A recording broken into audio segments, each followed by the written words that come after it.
आज हम शुरू करने वाले हैं न्यू मनवा जिसका नाम पैलेडन डैड और इसका कुछ ही एपिसोड है। तो मैं हूँ एमटी और चलिए एपिसोड शुरू करते हैं। हमें दिखाया जाता है एसएडीए की दुनिया, जो कि बहुत पावरफुल दुनिया है और यह हद से बहुत दूर है। लेजेंड है कि टॉप नाइट्स के ऊपर सैंक्चुरी का केवल एक नाइट वास्तव में अब इसके आक्रमण को हल कर सकता है। और वॉइड मिलिट्री स्ट्रॉन्ग होल्ड दिखाया जाता है, जहां पर अब इस लॉर्ड थोर नाइट सोल्जरों का लीडर को कहता है, दूसरी दुनिया के शूरवीर, सदिया के सबसे शक्तिशाली योद्धा, आपने पिछले 300 वर्षों में अनगिनत बार मुझे चींटियों की तरह मारा है, लेकिन अब आपकी मृत्यु का दिन आ गया है। लेजेंडरी नाइट जाओ ये कहता है, यह तो कभी हो ही नहीं सकता। ओह पवित्र आत्मा, इन्हें आश्रय देना। और फॉर्मेशन बनाने लगती है ताकि सोल्जर सुरक्षित हो जाए। यह देखकर थोर कहता है, यदि आप सैंक्चुरी के अंदर कदम नहीं रखते हैं तो आप मुझे हरा नहीं सकते, और आज्ञाकारी बनो और मृत्यु स्वीकार करो। जाओ ये कहता है, हाँ मरे हुए तो सिर्फ तुम। और दोनों का अटैक टकराती है, लेकिन जाओ ही थोर आर पार हथियार कर देता है और बहुत सारे जंजीरें थोर को जय करने लगते हैं,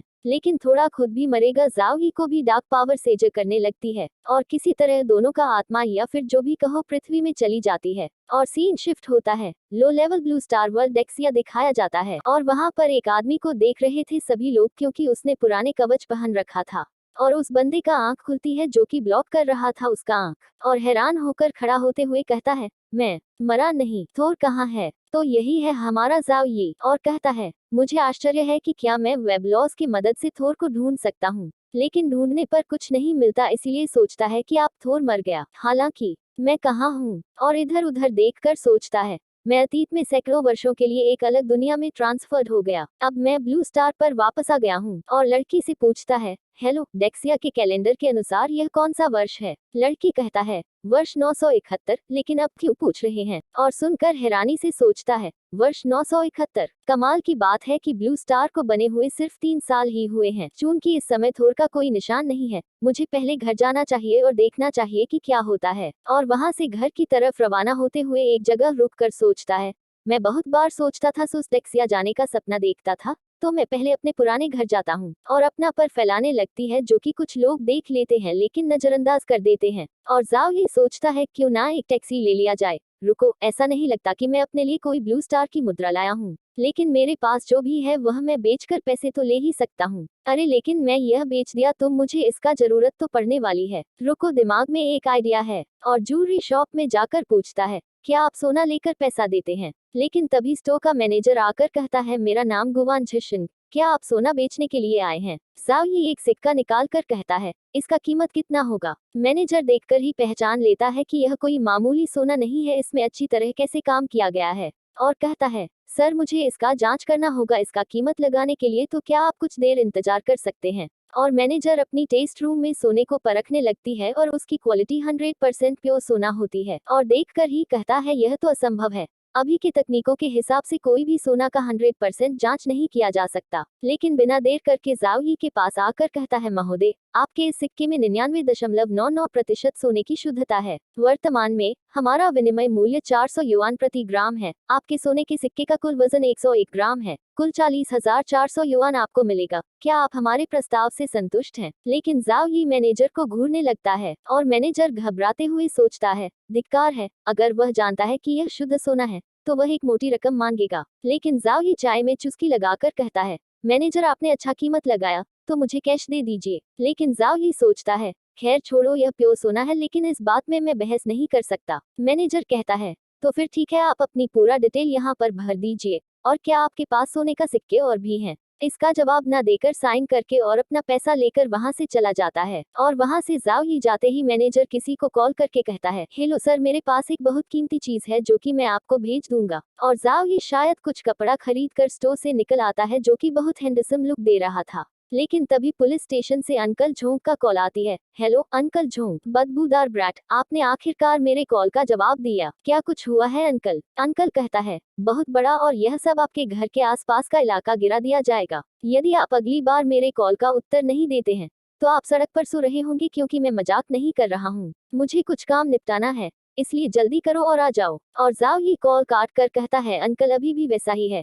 लेकिन तभी और एक कॉल आती है और उठाते ही कोई कहता है, हेलो, क्या यह श्रीमान जो ही हैं? जाओ ही कहता है, आप कौन हैं? मैं आखिरकार आपके संपर्क में आ गया। हम हॉन्गजो में एक पब्लिक चाइल्ड केयर सेंटर केंद्र से हैं। आपकी बेटी जू बाउआ का हमारे साथ चाइल्ड केयर का समय समाप्त होने वाला है। क्या आप रिन्यू करना चाहते हैं या? और वहाँ पर क्या बातचीत हुआ वह बताया नहीं जाता और सिचित होता है। वहाँ पर ही खड़ा होकर कहता है, अभी कुछ ही साल हुए हैं। क्या सभी स्कैमर्स इन दिनों इतने शौकिया उरीश हैं? खैर छोड़ो, मुझे तो पहले अपने घर जाना है। और टैक्सी पकड़ लिंजियांग टाउन जाए तरफ जाने के लिए कहता है और सीधा जाकर लिंजियांग टाउन जाए में ही जाकर रुकती है और उतार कर ड्राइवर को पैसा देकर अंदर की तरफ जाने लगता है।